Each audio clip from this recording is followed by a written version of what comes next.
Hey everybody, welcome back.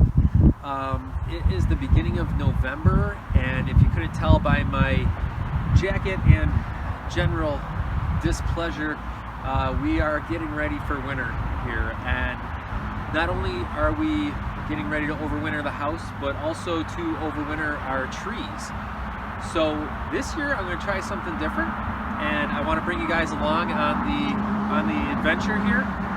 So this is an old, it used to be a Bilco door. So it was one of those ones where it opens out like that. And I'm going to turn it into a cold frame. So this has obviously been neglected for a long time. The door was taken out and replaced with, you can see the basement window down there. That could have been 40 years ago that happened. So it all just kind of, things caved in and whatever. So that's all dirt down there.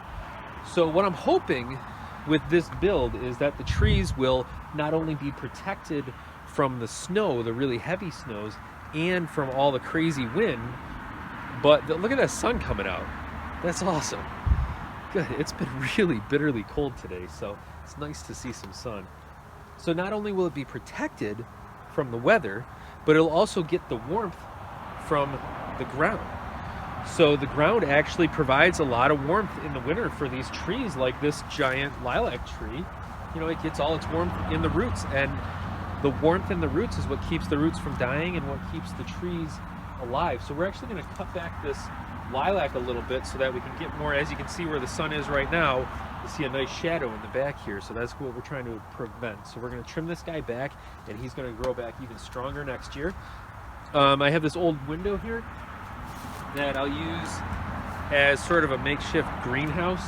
A couple of pieces of wood, and you know how I do it. We're gonna build this entire thing out of stuff we have laying around the house and on the property and stuff like that. So it's gonna get weird, but it's gonna be awesome in the end, and hopefully with some really good results. So let's get to it. First things first, I want to get this lilac trim back so I can actually see what I'm working with here, actually see where we're headed. So when you trim back a lilac, it's really not important to trim to certain areas and stuff. If you want to encourage the shoots to come out in multiples, you can cut back to a node, which is like a split in the branch here. You can see that there. So you can cut back to there, but it really doesn't matter to me. This thing I grew from a stick that I just stuck in the ground 12 years ago, and it's, I don't know, probably about 12 feet tall now and at least 14 feet wide. I mean, the thing is massive, so I'm not concerned about this thing taking any damage from what I'm about to do. So we'll start with just cutting back what I think is all we'll need, because as much as it won't damage the tree, I don't want to overcut it just because I really like this tree. So I'm just going to take out what I think is going to block the sun coming in here.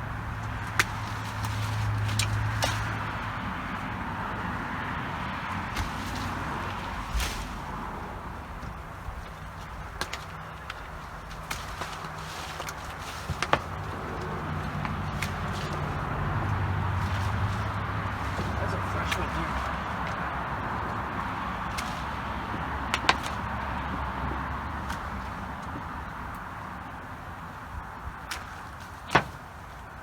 You can already see more sun getting to the back here, which is exactly what we wanted. I'm actually gonna take out that one.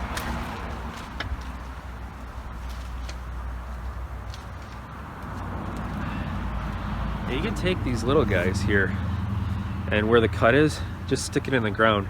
You would be surprised, even this time of year, you can just stick it in the ground and it could be growing next year.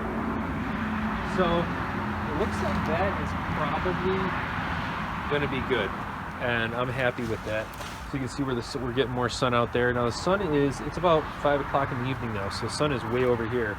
It's mostly over here most of the day, and we're going to get probably 8 hours of sun on this little greenhouse. Next up, we're going to be getting this whole grave looking thing cleaned out. So I'm just going to get in and get out all this old wood that I used to cover it up.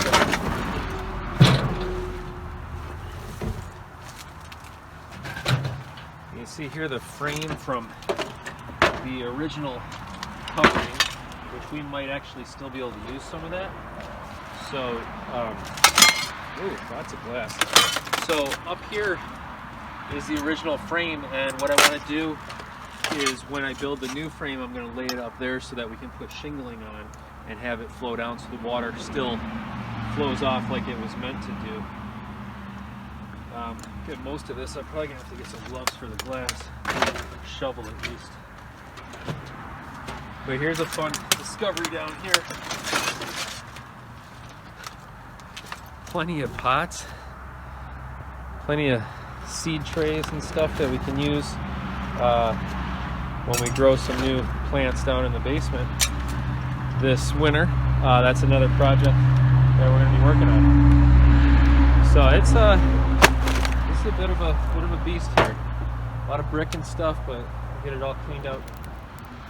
So I knew there were a few of these down there just from being able to see through that window, but I didn't realize that it was this much.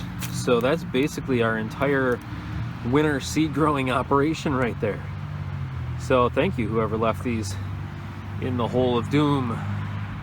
So all that's left to do on the cleanup is to get in it, clean it up. One thing I noticed here on the flashing, which I'm going to have to replace down here just so that the water doesn't pour into my basement, is there's all this here.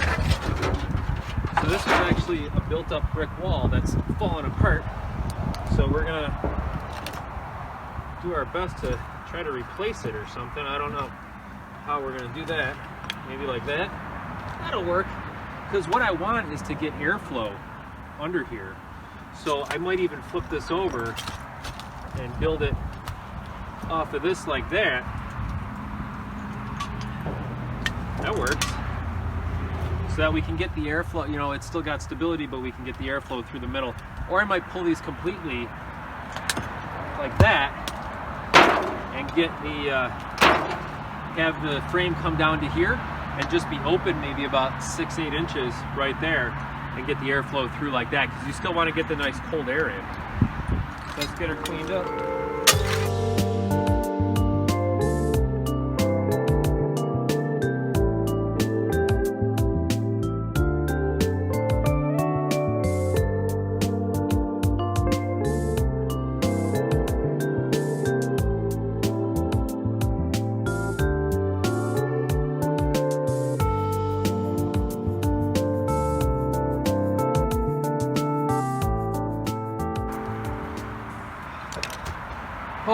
Oh, there we go. So my big thing today was I wanted to get all the glass cleared out of there, because that's the dangerous part. What I did find is this right here. That actually looks like it was the first step down on the Bilco door. So this is concrete. Concrete is not the best thing to put your plants on, mainly because it transfers heat very quickly. So it'll actually draw the heat out of your roots. So what I'm going to do is I'm going to lay down a ton of hay in here, and then it'll be nice and heated almost, you know, just from the heat of the ground, and the hay will actually act as an insulator. I'm going to cover the plants, the roots in hay and everything like that. I might even come and just throw down a layer of dirt in here as well, but for right now, this is looking pretty nice and cleaned up, ready to get the frame working. After I got the space prepped, I decided to go ahead and put down a layer of dirt and pack it down nice. So it's probably about 3 to 4 inches deep of dirt on top of that concrete. And hopefully that'll help fill it in and keep it nice and warm in here for the winter. We're also going to put down some hay, and I got to go get some of that. So that's it for part 1. Stay tuned for part 2 when we start on the construction with the windows. Thanks for watching, guys. God bless, and stay green.